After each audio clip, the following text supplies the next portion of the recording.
श्री रफीक खान जी। माननीय सभापति जी, एक मिनट। मैं राजा खेड़ा से आने वाले विधायक को बड़ा बुद्धिजीवी मानता था, पर इनके तथ्य हमेशा गलती लाते। 2011 में पुलिस कमिश्नर जयपुर में बने थे, किसकी सरकार थी देख लेना पहले। और बीएल सोनी पहले पुलिस कमिश्नर थे। आंकड़े सही लाया करो आप। सभापति महोदय, एक सेकंड जवाब देने दे। आपको ये पता है पुलिस कमिश्नर एक्ट कब बना था?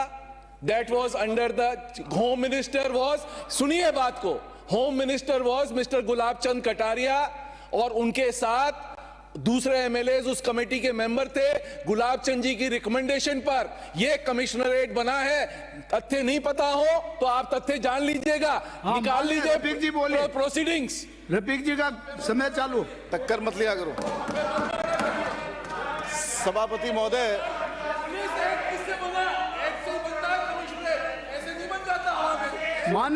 माने सदस्य विराजिए। मंत्री महोदय, अरे मंत्री महोदय विराजो। विराजिए। ये टाइम जीरो कराओ, आप टाइम जीरो कराओ। सभापति महोदय, आपने मुझे राज्यपाल श्री हरिभाऊ किशन राव बागड़े साहब के एड्रेस पे धन्यवाद प्रस्ताव पे बोलने का मौका दिया है। मैं आपका शुक्रिया अदा करता हूं और धन्यवाद देता हूं। अभी मेरे से पहले साथी बोल रहे थे, सरकार से काम की डिमांड कर रहे थे, सीएम हमारा बनवा रहे थे। मुझे समझ नहीं आ रहा कि ये किसकी तरफ से बोल रहे थे। ऐसा लग रहा था कि इंडिपेंडेंट की तरह बात कर रहे थे, न सरकार की तरफ से बात कर रहे थे, न हमारी तरफ से बात कर रहे थे। और सभापति महोदय, आपको भी आसन से कहना पड़ गया, 2 साल हो गए कि काम करा दो, काम नहीं कर रही सरकार। बड़े अफसोस की बात है। मैं ऐसी सरकार के लिए जो बिल्कुल घमंड में डूबी हुई है, एक शेर से अपनी बात शुरू करता हूं कि कभी कभी खुदा किसी को यूं जवाल देता है, कभी कभी खुदा किसी को यूं जवाल देता है और उरूज तो देता है मगर दिल से निकाल देता है। तो जनता के दिल से निकल चुके हो आप लोग, ये मैं आपको बता देना चाहता हूं। सभापति महोदय, जब से सरकार सत्ता में आई है, इनको आम आदमी का दर्द नहीं नजर आ रहा। जिन लोगों को आता हुआ तूफान नहीं दिखता है, जिन लोगों को आता हुआ तूफान नहीं दिखता है और जिन लोगों की आंखों पे हुकूमत का नशा तारी है, जिन लोगों की आंखों पे हुकूमत का नशा तारी है और जिन लोगों की कुर्सी अहंकार में डूबी हुई है, जिन लोगों के दिलो दिमाग पर भ्रष्टाचार छाया हुआ है, जिन लोगों के को न्याय अन्याय का फर्क महसूस नहीं हो रहा है, जो लोग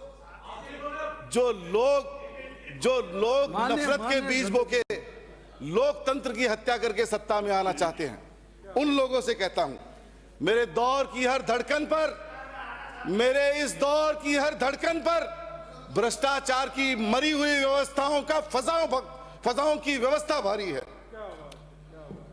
मेरे दौर की हर धड़कन पर भ्रष्टाचार की मरी हुई व्यवस्था की फजाओं का जहर भारी है। दोबारा सुनाऊंगा, बहुत अच्छा शेर है, बहुत दोबारा सुनाऊंगा। मेरे दौर की हर धड़कन पर भ्रष्टाचार, मेरे दौर की हर धड़कन पर भ्रष्टाचार की मरी हुई फजाओं का जहर भारी है।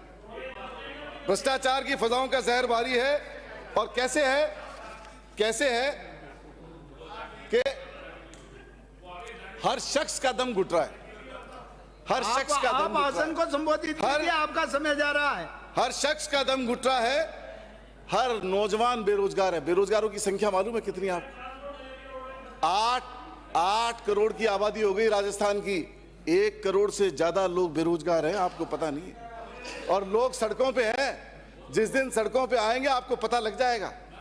राजस्थान बेरोजगारी में चरम सीमा के ऊपर है। तो मैं आप सबसे गुजारिश करना चाहता हूं कि इस तरह का माहौल पूरे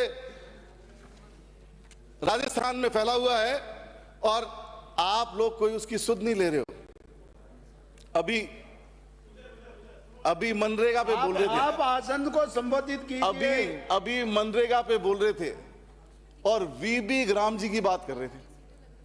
कल एक पत्रकार ने भीलवाड़ा से आने वाले एमएलए को वीबी ग्राम जी की फुल फॉर्म पूछ ली।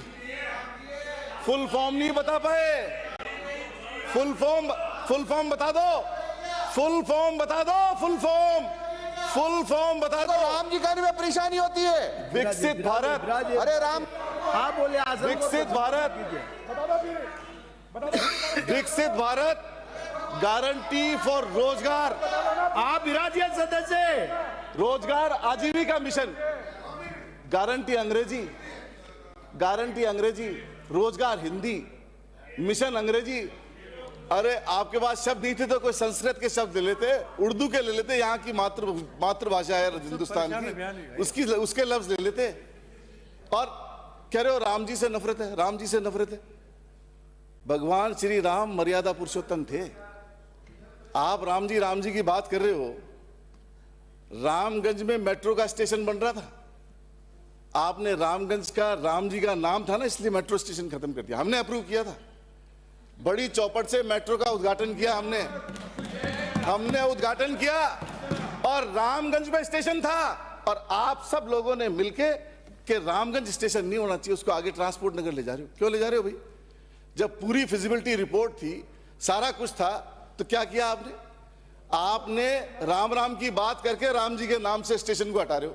कितना अच्छा होता कि जयपुर की मेट्रो चलती और एक स्टेशन आता रामगंज, तो भगवान श्री राम के ऊपर था। भगवान श्री राम ने मर्यादा सिखाई। आपकी तरह ऐसे इस तरह के भाषण, नफरत, ये सब चीजें नहीं सिखाई। नफरत के उसमें डूबे हुए लोग हो आप लोग, तो पूरे उसमें नफरत फैला रहे हो। तो मैं ये कहना चाह रहा हूं कि अभी भी सुध ले लो, और अभी भी मेरी गुजारिश मान लो, अभी भी मेरी गुजारिश मान लो। अच्छा, आनो बहम है, आनो बहम, मेरी लुगाई पूरी मुसलमान है, कोई दिक्कत वाली बात कोई नहीं, थालो बहम है। वो इशारा खटी और है, कहीं पे इशारा कहीं पे निगाह वाली बात हो रही है, मेरे में मत शक करो आप। तो और वैसे ही हिंदुस्तान है, यहाँ सब चीज जायज है। खैर, बहरहाल मैं ये कह रहा था, मैं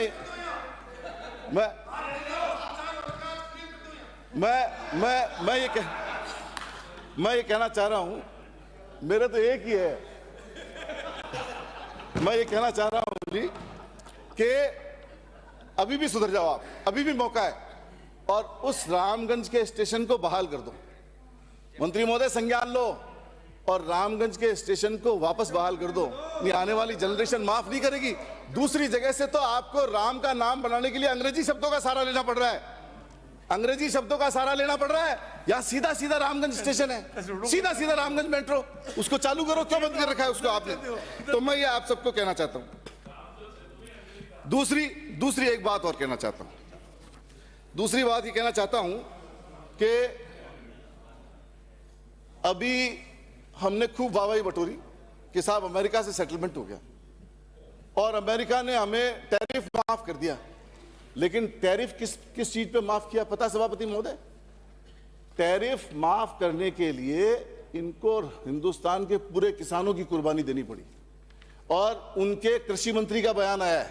और क्या है, कृषि मंत्री क्या कह रहे हैं कि हमारे अमेरिका के किसानों को फायदा होगा और अमेरिका में हम एक्सपोर्ट 0% भी कर पाएंगे, और अगर वो 0% भी एक्सपोर्ट कर पाएंगे तो हमारे सारे हिंदुस्तान के एग्रीकल्चरिस्ट का, किसानों का क्या होगा, ये आप अंदाजा लगा सकते हो। तो वहां की फसलें 0 पे आएगी, हम फिर 18% देंगे उनको, और वहां की फसलें यहाँ 0 पे आएगी, तो हमारे किसानों का दम घोट करके अगर ये कोई एग्रीमेंट करेंगे। और इसकी खबर कौन दे रहा है? अमेरिका दे रहा है।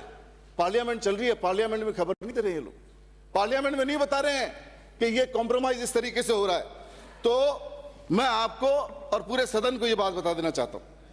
दूसरी बात मैं ये कहना चाहता हूं, राज्यपाल के अभिभाषण में आपने बहुत सारी बात करी, और पूरा लवाजमा 192 पैराओं का आपने पढ़ दिया, अभिभाषण पढ़वा दिया, लेकिन एक बात भूल गए, ऋण की बात भूल गए।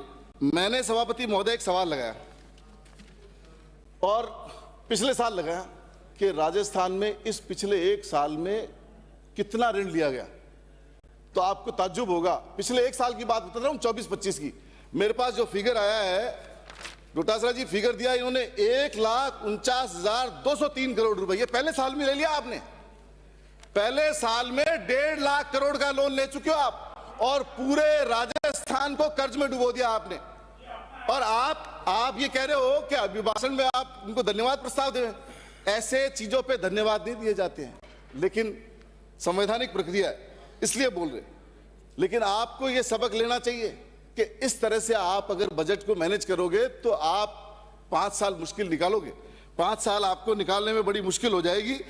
और एक बात मैं और करना चाहता हूं, अभी ट्रैफिक की बात करी इन्होंने, ट्रैफिक की बात करी, और ट्रैफिक की क्या बात करी, आप ही के विधायक कर रहे हैं, ट्रैफिक नहीं संभल रहा। और ट्रैफिक के नाम पे क्या किया इन्होंने, जयपुर कमिश्नरेट ने 20,000 ई रिक्शाओं को बैन कर दिया। क्यों बैन कर दिया भाई? जब मैंने पुलिस कमिश्नर से पूछा कि साहब आपने इनको क्यों बैन कर दिया, इनको क्यों हजारों रुपए चालान कर रहे हो, तो वो कह रहे हैं कि मोटर एक्ट में चालान कर सकते हैं हम ई रिक्शाओं का। तो खाली ई रिक्शा पे मोटर एक्ट लागू है क्या? जगवार मर्सिडीज पे ही मोटर एक्ट लागू नहीं है? उनको अगर 2 दिन भी बंद कर देते ना कि यहां से यहां तक जगवार नहीं जाएगी, मर्सिडीज नहीं जाएगी, तो सुबह पहले इनके ट्रांसफर हो जाते। तो गरीब आदमी पे जोर चला सकते हैं। और विरोधाभासी मंत्री जी यहां बैठे हैं, आपके एक सवाल के जवाब में आप मेरे को लिख रहे हो, आप लिख रहे हो कि ई रिक्शा के अंदर जो शहर में अलाउ है, आपने संख्या दे दी, टोटल संख्या दे दी आपने 22,000 की। 22,000 की संख्या तो आप अलाउ कर रहे हो, और वो कह रहे हैं हम 250 अलाउ करेंगे। तो आपसे भी भारी है क्या वो? आपने ये मेरे सवाल के जवाब में लिखा है, मतलब मंत्री को क्रॉस कर रहा है अधिकारी, और बिना आपकी परमिशन के और बिना किसी कानून के उनको सबको रोक रहे हैं। कैसे रोक रहे हैं? जब मोटर व्हीकल एक्ट अगर उसमें चालान पे लागू है तो वैसे उन पे भी लागू है, इस पे भी लागू है। फिर आप सारी कारों को रोक सकते हो, सारे व्हीकल को रोक सकते हो। और 20,000 40,000 ई रिक्शा बेचे हैं आपने, बिक्री बंद क्यों चालू रखा हुआ है बिक्री को? और ई रिक्शा बिकने तो देंगे हम, सड़कों पे नहीं आने देंगे।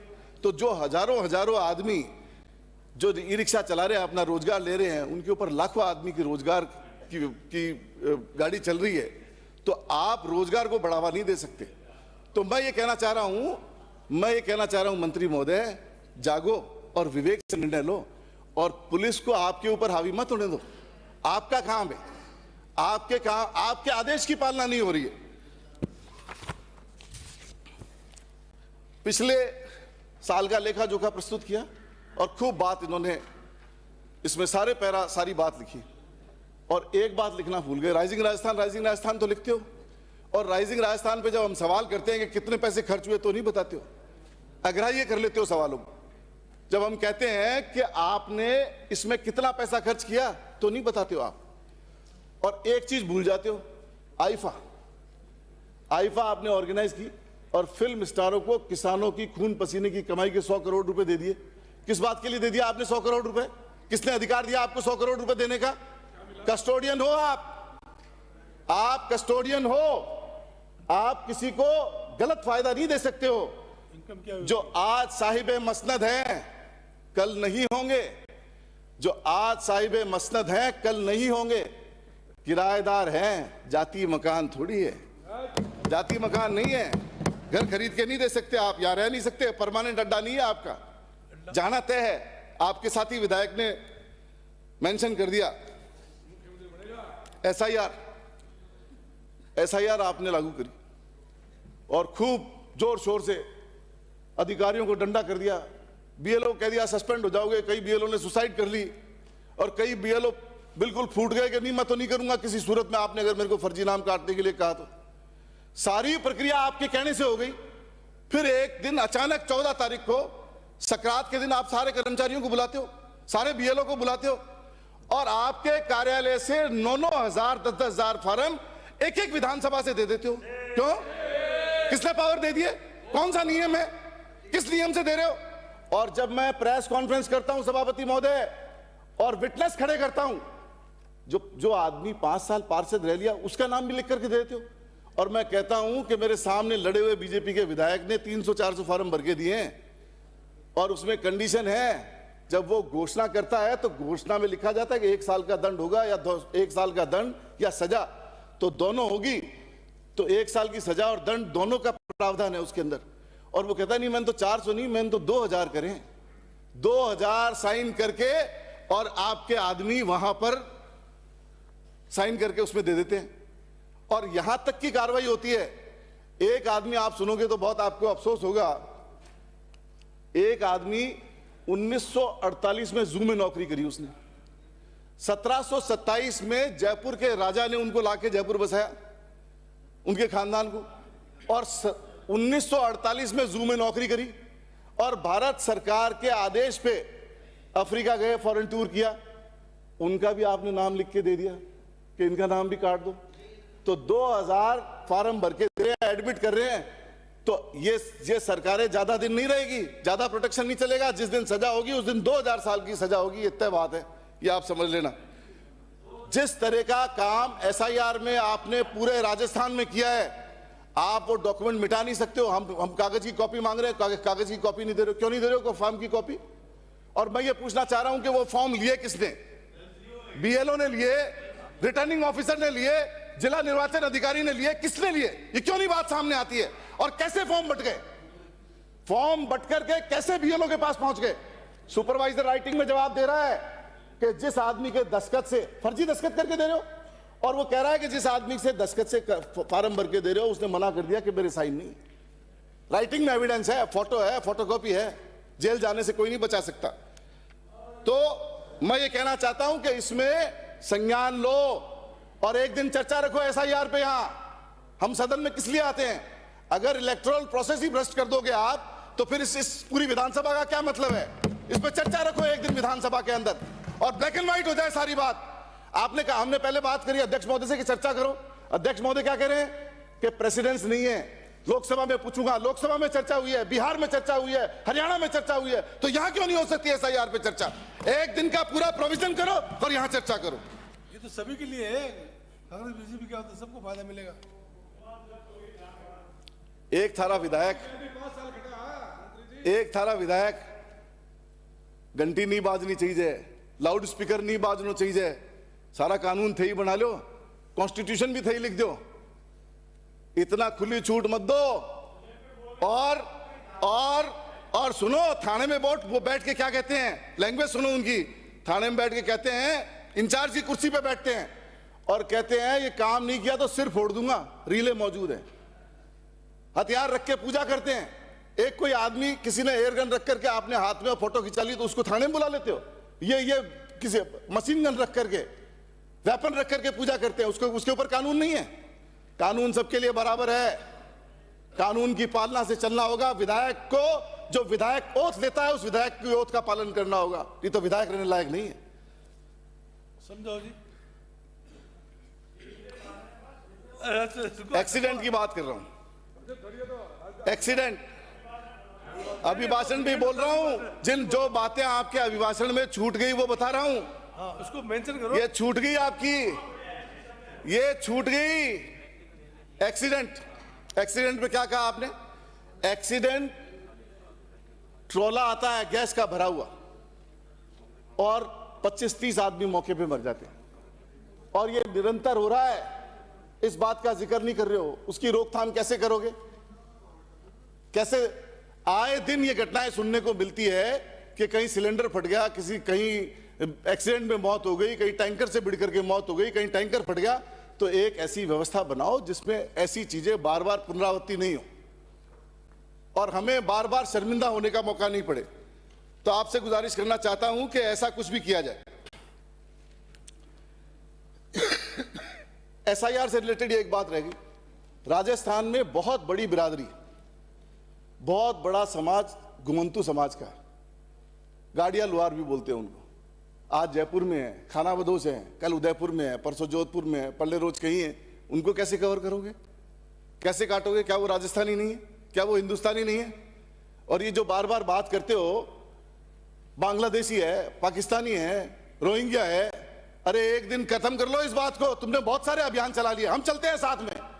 अगर कोई बांग्लादेशी है, रोहिंग्या, हम चलते हैं तुम्हारे साथ। निकालो बाहर उनको, भेजो, कोई नहीं कह रहा आपको रोकने के लिए।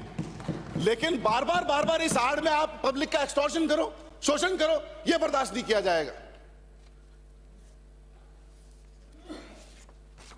सभापति महोदय, गवर्नर साहब ने पूरे भाषण पढ़ दिए। ओल्ड पेंशन स्कीम के बारे में भी बोल देते। पिछली सरकार ने ओल्ड पेंशन स्कीम लागू की और ओल्ड पेंशन स्कीम के बारे में बताते, स्कीम बहुत अच्छी है, आगे लागू रखोगे नहीं रखोगे, क्या डिसीजन लोगे, इस पे भी क्लियरिटी दो। पूरा पूरे कर्मचारी संघ इस बात का इंतजार कर रहे हैं कि आपकी तरफ से कोई अनाउंसमेंट होगा बजट के अंदर और उन पे कोई आराम उनको मिलेगा। हमारे समय में संविदा कर्मियों के लिए चिकित्सा मंत्री यहां बैठे, आपके हॉस्पिटल में संविदा पे जो आदमी है 7,000 रुपए देते हैं, आपके यहां से 16,000 14,000 रुपए उठाते हैं और 7,000 रुपए उन कर्मचारियों को मिलते हैं। उनके बारे में भी कुछ जिक्र करो। पिछले बजट में आप घोषणा कर चुके हो, पिछले बजट में आप कह चुके हो, आप कह रहे हो कि हमने 1 लाख नौकरी दे दी। अरे कहां से दे दी आपने 1 लाख नौकरी? जो 70-80 हजार पद हैं वो तो हमारे ही जनरेट किए, हमारी वैकेंसी निकाली हुई है। आप वैकेंसी निकाल के नौकरी दोगे तब पता लगेगा। 2 साल हो गए आपको, अभी तक आप पिछली सरकार करे जा रहे हो। 2 साल आपके निकल गए, 2 साल में आपने कोई काम नहीं किया है। 2 साल में नीलबटा सन्नाटा है, कोई काम नहीं किया आपने 2 साल के अंदर। और मैं एक बात और बता दूं आपको, हमने कितने पट्टे दिए 5 सालों में? आप हमारे पेंडिंग पड़े हुए पट्टे दे देते तो जनता आपकी वाहवाही कर देती। हमारे जितने पट्टे हम लोगों ने दिए पिछले 5 साल में 14 लाख के लगभग पट्टे दिए। अगर आप बचे हुए पट्टे भी दे देते ना तो जनता आपकी वाहवाही कर लेती, मानती कि आपने कोई काम किया है। तो मैं आपसे गुजारिश करना चाहता हूं कि इस और भी कोई ध्यान दिया जाए और मंत्री लोग संज्ञान लें इस बात को। हमारी सरकार ने 100 यूनिट बिजली फ्री की, आम आदमी के लिए फ्री की, सबको 100 यूनिट बिजली दी हमने। कुछ लोग जो उस समय अप्लाई नहीं कर पाए, कुछ लोग उसमें उस वक्त अप्लाई नहीं कर पाए, आपने उन 100 यूनिट का कोई जिक्र नहीं किया। और 150 यूनिट की बात करी कि हम 150 यूनिट दे रहे हैं फ्री। कितनों को दे दी 150 यूनिट आपने? कितने लोगों को 150 यूनिट दे दी आपने? उसमें भी कंडीशन डाली आपने। आप अगर सही मायने में भला करते तो जो 100 यूनिट से वंचित रह गए लोग राजस्थान के, उनको तो देते, जो कागजों की वजह से रह गए या जो उस वक्त यहां नहीं थी उस वजह से रह गए, उन लोगों को तो 100 यूनिट से उनकी पूर्ति करते। आपने वो भी नहीं किया। पूरा 2 साल आपने हल्ला मचाया, green budget, green budget, green budget, और ग्रीन की बात करी। और जब आपका अभिभाषण आया उसके अंदर आपने कोई ये नहीं बताया कि आपका ग्रीन बजट कैसे इंप्लीमेंट हुआ, कहां गई वो ग्रीनरी। बल्कि आपने कॉम्प्रोमाइज कर लिया, आपने राजस्थान के संसाधन के साथ कॉम्प्रोमाइज किया। जो अरावली हमारे लिए ग्रीन बजट का मेन सोर्स है उसको और आपने गिरवी रखने के लिए प्रस्ताव कर दिया। तो मैं ये कहना चाहता हूं कि इन सब मिथ्या बातों से इसका वो मत करो। और एक बात और कहना चाह रहा हूं, ब्यावर से आने वाले सदस्य बोले 2 दिन पहले, मैंने एक रील देखी आपकी, मीडिया वाला पीछे पीछे भाग रहा है, आपकी बच्ची का फिटनेस टेस्ट कैसे पास हुआ, आप जवाब देने से भाग रहे हो। किसी का व्यक्तिगत आरोप है, नोटिस नहीं लगा सकते आप। माननीय सदस्य, आप विधानसभा का सदस्य कराइए, उसका नाम नहीं लेंगे। मैंने नोटिस दीजिए आप। इन्होंने क्या इनका भाषण अपना खुद का तो गिरबान झांके देखो, इन्होंने भाषण दिया वो देखा आपने? शब्द हटा देना, माननीय आसन को संबोधित कीजिए। जैसे बोले ना भाषण में, डबल इंजन, हर जगह डबल इंजन। माननीय क्लोज कीजिए, बात करोगा तो मैं आप तकलीफ की समाप्त बात करेंगे। कीजिए। डबल इंजन की बात करी। और अभी रिसेंटली बजट आया, केंद्र सरकार ने बजट दिया, 2 मिनट बाकी है। केंद्र सरकार ने बजट दिया और केंद्र सरकार ने बजट दिया, राजस्थान का रह नहीं लिखा पाए आप लोग। सुनने राजस्थान के 14 सांसद थे, चुनी हुई सरकार है, और बहुत डबल इंजन की बात करते हो। 1 रुपया राजस्थान में नहीं ला पाए आप। देखा है राजस्थान को इस बजट से जो फायदा हुआ है, एक दिन का डिबेटर को पता लग जाएगा। नहीं मिला उसमें तो एक बच्चे की बात करते हो, ये बजट में ये भाषण है, तब उसमें भी डिस्कशन होगा। राजस्थान का रह लिखा पाए आप बजट के अंदर। आप समाप्त कीजिए। आप खुद कह रहे हैं कुछ नहीं की, कभी बच्ची की, ये तुम्हारे अभिभाषण है, ऐसा अभिभाषण है, हमको शर्म आती है ऐसे, तुम्हारे भाई उठ के सब चले गए। का समय निकल रहा है। ऐसा लगता है ये बात कहीं दिल पे लगी है, ये बात दिल पे लगी है। मैं ये कहना चाह रहा हूं कि 1 रुपया नहीं ला पाए, 1 रुपया वैसा बोले स्कीम कि बच्ची हमारी बच्ची है, के लिए शर्म आनी चाहिए 1 रुपया राजस्थान के लिए नहीं लेके आ पाए आप। और